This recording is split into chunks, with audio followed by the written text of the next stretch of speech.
pemuda-pemuda yang berasal dari Sulawesi.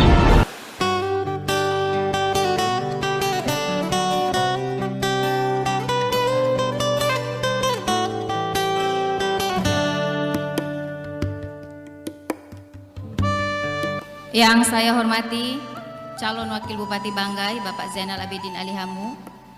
Yang saya hormati Ketua Tim Pemenangan Koalisi Hatimu Ibu Masnawati Muhammad. Yang saya hormati Ketua DPD Partai Amanat Nasional Bapak Ibrahim Darise. Yang saya hormati dan saya banggakan teman-teman dari Tim Pemenangan Koalisi Hatimu dari Partai PAN dan Partai Gerindra. Yang saya hormati dan saya cintai para simpatisan Bapak Ibu sekalian yang sempat hadir pada malam hari ini. Assalamualaikum warahmatullahi wabarakatuh.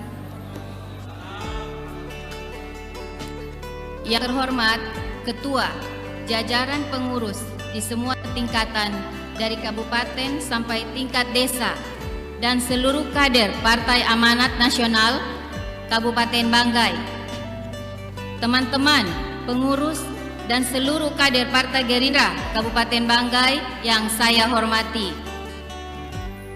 anggota legislatif dari kedua partai pengusung paslon Hatimu, ketua dan anggota tim pemenangan, relawan, simpatisan, seluruh masyarakat Kabupaten Banggai yang saya hormati dan saya banggakan.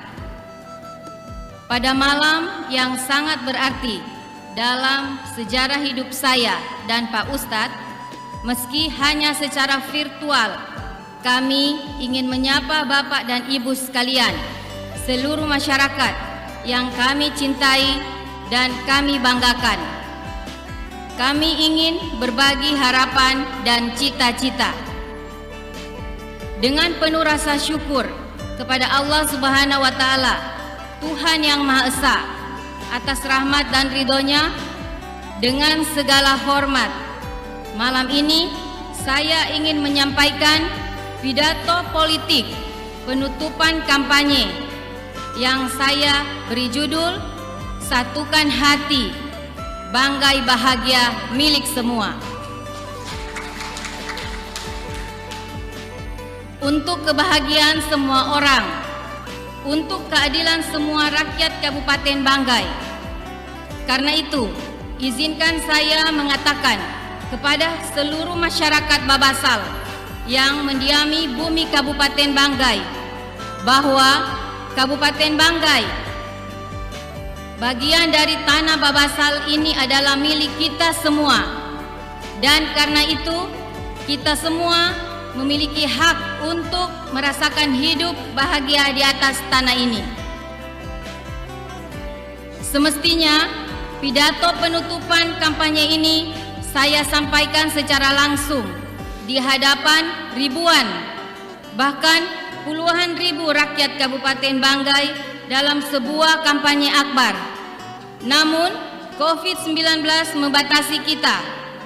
COVID-19 memberi kita banyak pelajaran, tidak hanya sekedar pentingnya kesehatan, namun mengajarkan kita bagaimana mencintai, menyayangi, dan menjaga orang lain. COVID merubah banyak hal, termasuk budaya politik kita. Bahkan COVID mengoreksi segala keangkuhan manusia hanya dengan satu makhluk tidak terlihat dalam pandangan kita. Jika Allah berkehendak, tidak ada seorang pun yang bisa menghentikannya. Masyarakat Kabupaten Banggai yang saya cintai, melihat kalian bahagia, itulah kebahagiaan kami.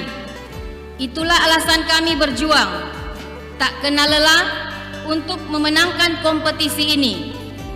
Inilah pentingnya kita satukan hati malam ini, karena fakta dan data daerah kita tidak dalam keadaan yang membahagiakan. Tidak ada bahagia jika keuangan daerah tidak mengalami peningkatan untuk membiayai kebutuhan dan percepatan pembangunan.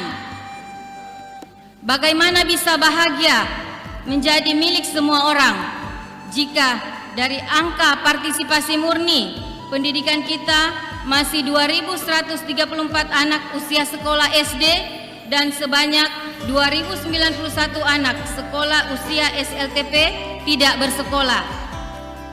Bagaimana kebahagiaan menjadi milik kita semua jika kita belum terbebas dari wajib belajar 9 tahun.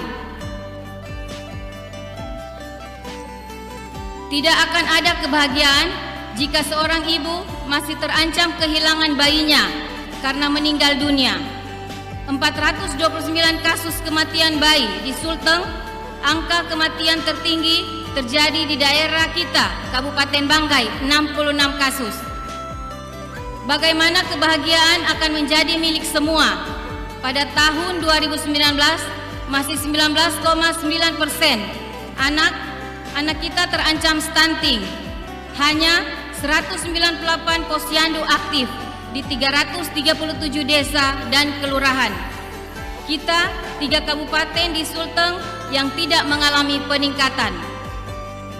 Bagaimana mau bahagia jika saudara kita yang tidak menikmati jalanan beraspal, ruas jalan yang bisa diselesaikan kepemimpinan era ini hanya 460 km. Kita bandingkan era kepemimpinan Pak Sofyan Mile, panjang ruas jalan yang dibangun sepanjang 785 km.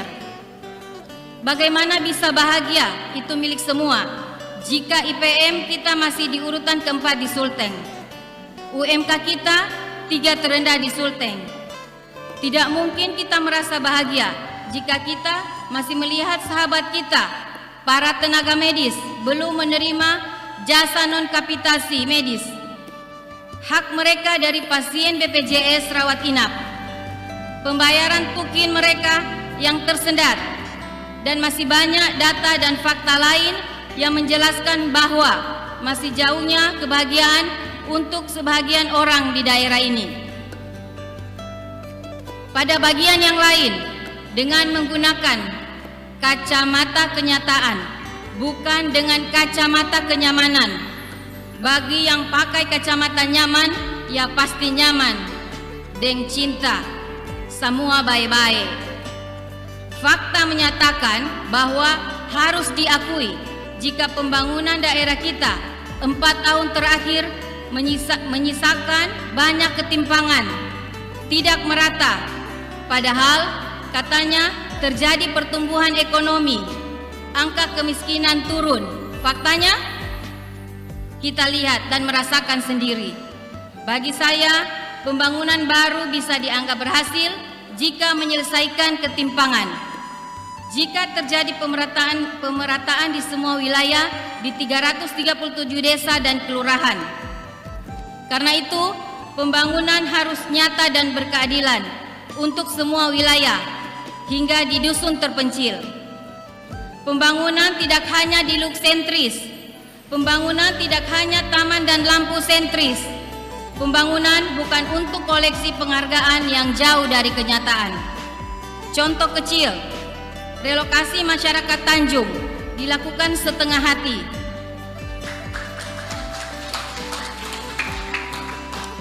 Relokasi tidak layak tanpa fasilitas dasar yang disiapkan. Karena itu, pembangunan harus menyelesaikan problem masyarakat secara real dan nyata untuk kebahagiaan rakyat. Bagi mereka yang miskin, kebahagiaan ada ketika kebutuhan dasar mereka tercukupi. Bagi mereka yang kekurangan secara ekonomi, kebahagiaan adalah ketika anak-anak mereka bisa bersekolah dengan gratis. Bagi mereka yang sakit, kebahagiaan ketika mereka bisa berobat tanpa biaya.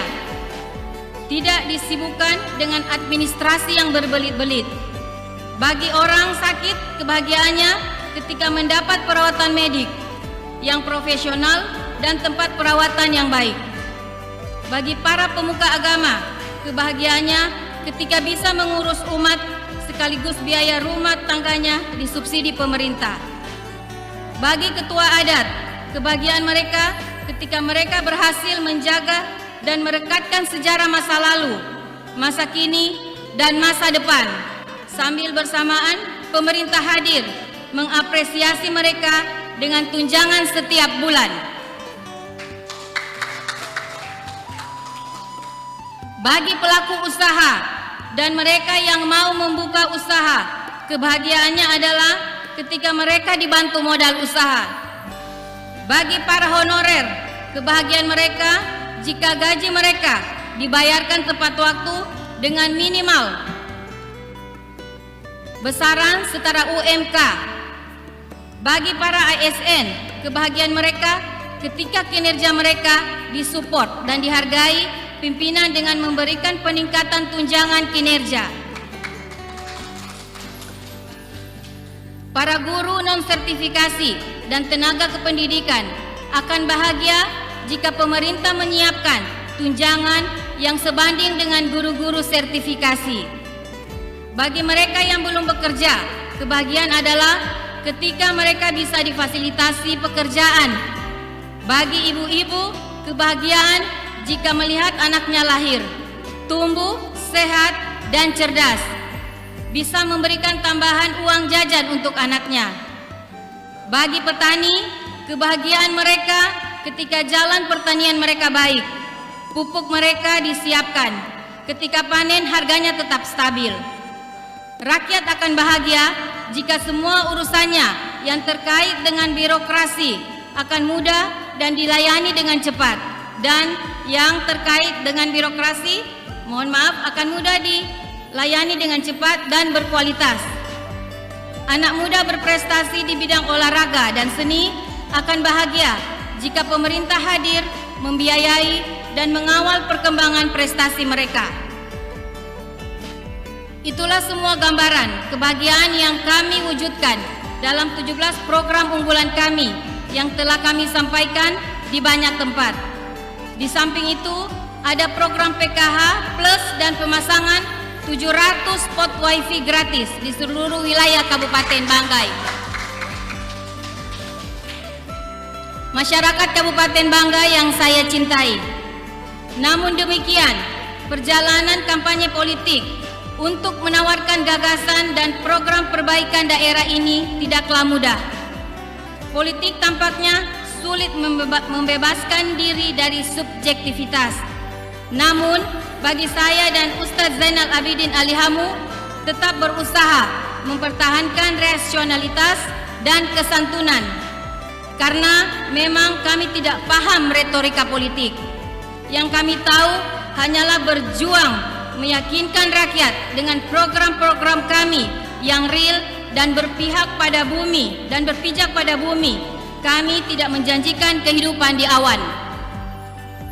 Kami diremehkan. Ayahanda saya, Bapak Murad Husain pun terbawa-bawa. Akhir-akhir ini kita tidak bisa membedakan antara kritis dan sinis. Ada yang mengatakan mereka sudah terbukti, sementara belum ada yang kami perbuat. Ada yang membanggakan RTH Lalong dan pembangunan Masjid Agung. Jika bukan karena ria, sebenarnya saya ingin bertanya, di atas keringat dan kerja siapa hamparan RTH Lalong itu berasal?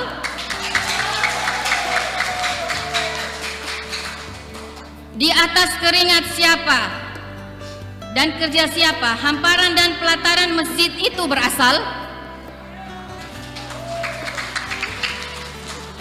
Berapa banyak duit pemerintah dari situ? Lalu dari duit siapa semua itu? Di bagian lain, memang tidak ada yang harus tahu bahwa atas nama kekosongan kas daerah, siapa yang harus mengeluarkan duit dari kantong pribadi sebanyak 500 juta untuk menalangi biaya atlet Porprov Sulteng. Biaya Porprov Sulteng tahun 2019. Pertanyaan saya, biarkanlah Allah dengan caranya akan memberikan penjelasan kepada kita semua.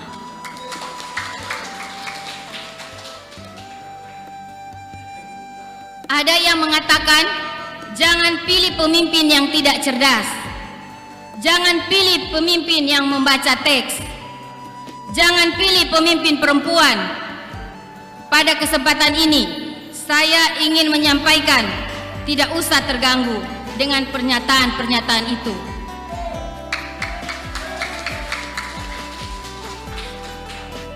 Kita tidak perlu tersinggung karena mereka sedang menggugat diri mereka sendiri. Sejuta retorika tidak bisa membenamkan fakta. Mereka mengetahui berapa pantaskah dari pikiran kecerdasan seseorang dengan mudahnya keluar kalimat meremehkan. Tim sukses Podon, makanan ayam. Banyak orang merasa pintar, tapi tidak pintar merasa. Itu kata Ustadz. Di arena politik tidak ada yang abadi. Seorang cerdas seperti Sofyan Miles sekalipun kemarin dihujat. Mereka juga mengetahui bahwa jangankan saya yang baru hadir di panggung politik, ada orang lahir dan besar puluhan tahun di panggung politik, puluhan tahun menjadi pimpinan partai politik, bahkan menjadi pimpinan negara. Pidatonya pun masih pakai teks. Kenapa tidak orang itu diributkan?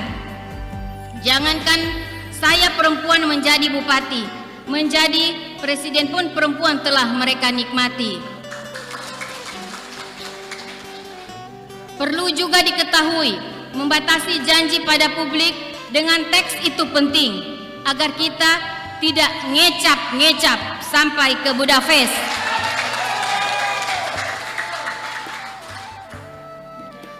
Ada yang mengatakan saya hanya mengutamakan jalan dan jalan kantong produksi. Menurut mereka, pembangunan itu bukan hanya sekedar membangun jalan. Karena itu di kesempatan ini saya perlu menyampaikan mengapa saya fokus pada pembangunan jalan di samping kesehatan dan pendidikan.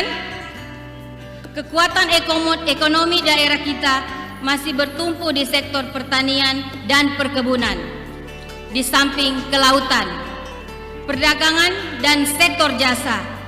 Pertanian dan perkebunan berjalan dengan baik, biaya produksi pertanian berkurang, hasil panen menjadi maksimal. Jika jalan baik, distribusi hasil produksi mudah, mobilitas barang dan jasa akan lancar dan murah. UMKM akan tumbuh. Jika UMKM tumbuh, di lapangan kerja tercipta,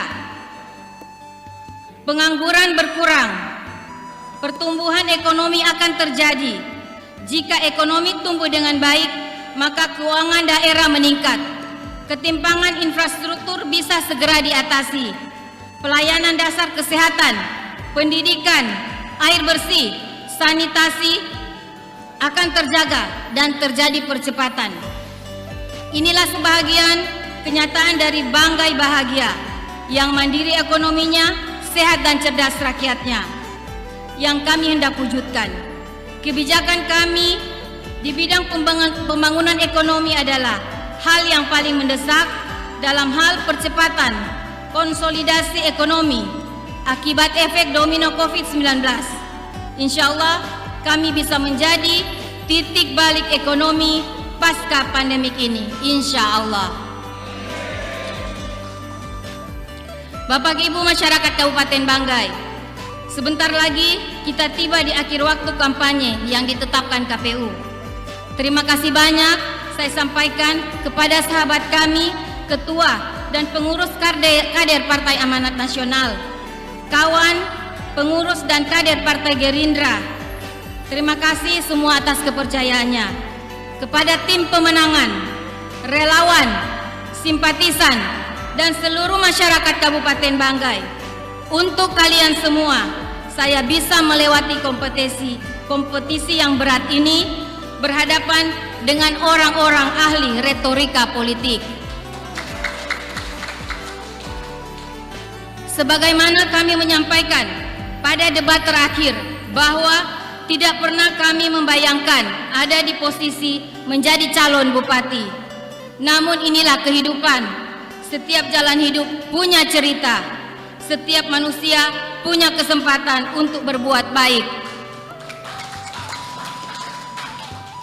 Kita tidak pernah tahu kemana takdir membentuk hidup seseorang, dan takdir itu telah membawa kami berdua mewakafkan diri menjadi harapan dan jembatan kebahagiaan untuk banyak orang. Khairun nas anfa'uhum linnas. Jika kami bisa bahagia, mengapa kami tidak bisa menjadi jembatan kebahagiaan bagi orang lain? Mohon maaf jika ada kata dan sikap kami yang tidak berkenan selama masa pencalonan dan masa kampanye. Mohon maaf kepada seluruh rakyat Banggai, khususnya para ibu-ibu di semua desa tempat saya berkunjung. COVID-19 membatasi kita untuk banyak berjabat tangan. Padahal begitu kuatnya perasaan saya ingin merangkul ibu-ibu sekalian, menumpahkan kesedihan melihat kondisi kehidupan yang ada. Sekaligus saya ingin merangkul ibu mengobati rasa lelah saya menjalani pertarungan politik yang berwatak maskulinitas keras dan penuh intrik. Jika akhirnya seorang Sulianti Murad dan Zainal Abidin Ali Hamu yang telah berusaha tidak cukup untuk meyakinkan Bapak Ibu sekalian untuk memilih kami pada tanggal 9 nanti, itulah kenyataan yang harus kami terima. Kalian adalah bagian dari cerita indah yang melengkapi kisah perjuangan kami. Kepada seluruh masyarakat Kabupaten Banggai yang percaya pada kami, menjatuhkan pilihan pada kami, terima kasih. Kalian bagian catatan sejarah yang memberi warna baru hadirnya perempuan pertama sebagai pimpinan daerah di Kabupaten Banggai yang kita cintai ini. Insya Allah kami tidak akan menyia-nyiakan amanah yang Bapak dan Ibu berikan. Usaha telah kami lakukan dengan maksimal. Selebihnya Allah sudah menyiapkan jawaban terbaik. Tanggal 9 Desember 2020, insya Allah jawaban itu adalah kemenangan hatimu. Kemenangan masa depan daerah yang kita cintai. Sambut warna baru perpolitikan Kabupaten Banggai dengan kepemimpinan perempuan pertama. Pastikan pilihanmu nomor 1, satu-satunya perempuan untuk Banggai 1. Kepada tim pemenangan, relawan, simpatisan, dan seluruh masyarakat Kabupaten Banggai yang mendukung kami, saya menitip pesan bahwa perjuangan kita 4 hari ke depan lebih berat lagi. Jangan lupa jaga kesehatan, jaga solidaritas, kawal terus rakyat dan pilihan mereka di TPS. Jaga persaudaraan dengan mereka yang beda pilihan. Tetap santun dan beretika. Masyarakat Kabupaten Banggai yang saya cintai, di penghujung pidato ini saya kembali menegaskan, jika masyarakat memberi kepercayaan dan Allah merestui niat kami, sekali lagi saya menyampaikan komitmen bahwa begitu pentingnya pemimpin harus menyelesaikan persoalan ketimpangan pembangunan. Sebab ketimpangan adalah rahim yang melahirkan ketidakadilan sosial. Ketimpangan pembangunan akan menciptakan kelompok rakyat yang merasa diperlakukan tidak adil dan siap meledak di setiap momentum. Narasi sentimental, bahkan bahasa provokasi yang mewarnai media sosial saat pilkada hari-hari ini adalah buah dari perasaan ketidakadilan itu. Saling menghina adalah luapan frustrasi ketidakadilan yang diderita rakyat. Perasaan diperlakukan tidak adil, itulah berbuah hilangnya kesantunan dalam percakapan publik. Karena itu, ketimpangan pembangunan harus segera diselesaikan. APBD adalah uang rakyat yang harus dibagi secara adil. Karena keadilan adalah satu-satunya jalan merawat kemanusiaan. Bagi saya sepakat bahwa pengabdian tertinggi kekuasaan adalah merawat kemanusiaan. Hanya pada kekuasaan yang mampu merawat kemanusiaan, rakyatnya bisa bahagia. Menuju tujuan itu harus dimulai dengan niat dan komitmen kita melahirkan pemimpin yang punya hati. Pilihan ada di tangan rakyat. Karena itu, pada kesempatan ini saya ingin menyampaikan kepada seluruh masyarakat Kabupaten Banggai yang saya cintai bahwa perlu diingat, hidup tidak selamanya memberikan pilihan yang mudah. Tetapi kita harus memutuskan pilihan. Ingat, keberhasilan dan martabat masa depan selalu berada di jalan yang sunyi. Banyak orang yang lebih memilih jalan yang ramai dan penuh pesta pora. Padahal di ujung jalan itu hanya ada kebohongan. Orang banyak meninggalkan rambu kesantunan dan kesederhanaan di jalan yang sunyi. Padahal ada komitmen kuat tentang kebahagiaan rakyat di jalan yang sunyi itu. Ada hati yang tulus, ada tangan lembut seorang ibu yang setiap saat siap menjaga dan merangkulmu. Bapak, Ibu, saudaraku sekalian, selamat memutuskan jalan mana yang kalian pilih. Semoga kita berada di satu jalan yang sama. Semoga Allah meridhoi kita semua. Hanya kepadanya kita berserah diri. Billahi taufiq wal hidayah. Wassalamualaikum warahmatullahi wabarakatuh.